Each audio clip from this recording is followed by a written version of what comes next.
তো বন্ধুরা, আমরা এক এক সময় এমন এমন সিচুয়েশনে পড়ে যাই যেখানে আমরা সত্যি বলতে ভয় পাই। তো আমার মনে হয় সত্যি বলা খুব একটা কঠিন নয়, সত্যি বলা খুবই সহজ। ভাই তুই সত্যি বলে দেখা তো। সত্যি। তো বন্ধুরা দেখতে পেলেন সত্যি বলাটা কত সহজ।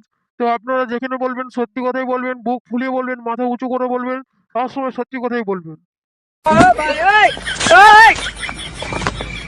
আমি যদি শাহজাহান হইতাম তোমার জন্য তাজমহল বানাতাম। আমি যদি নীল আর্মস্ট্রং হতাম তোমার জন্য চাঁদ জয় করতাম। আর দিদি রাখো এইটা। ঘাস কাটতাম। Oh, no, no, no, no. আচ্ছা, সীতা দেবী বনবাসে কেন গিয়েছিল? যে বাড়িতে তিনটে শাশুড়ি সে বাড়িতে না থাকা থেকে বনে থাকায় অনেক শ্রেয়। আচ্ছা দাদা, আপনাকে কেউ কখনো ভালোবাসতে এসেছিল? হ্যাঁ, একবার এসেছিল, কিন্তু আমি তখন ঘরে ছিলাম না। তোমরা আমাকে গরিব ভেবো না, কারণ আমার ফোনে এরোপ্লেন আছে। আজ আমাদের বাড়িতে মাংস রান্না হয়েছে। যার যার খেতে ইচ্ছে করছে সে নিজের বাড়িতে রান্না করে খাও, আমার খাবারের দিকে লোভ দেবে না।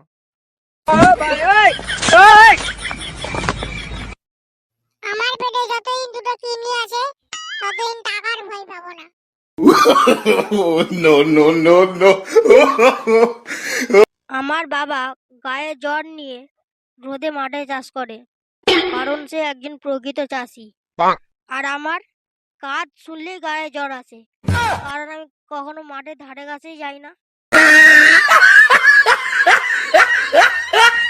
ভগবান রাম বানর সেনা নিয়ে যে খুবই ভালো করেছিল, না হলে যদি মানুষ নিয়ে যেত অর্ধেক লোক সোনার লঙ্কা দেখে রাবণের পক্ষে হয়ে যেত।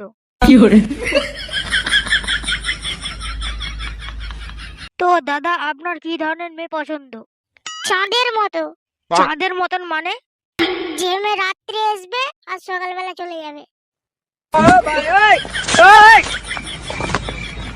তো গাইস, আমরা খুবই কষ্ট করে ভিডিওগুলো বানাই, তো আপনারা লাইক করেন না। তো প্লিজ ভিডিওগুলো যদি ভালো লেগে থাকে লাইক করবেন, সাবস্ক্রাইব করবেন এবং বেল আইকনটি দাবিয়ে পাশে থাকবেন। ধন্যবাদ।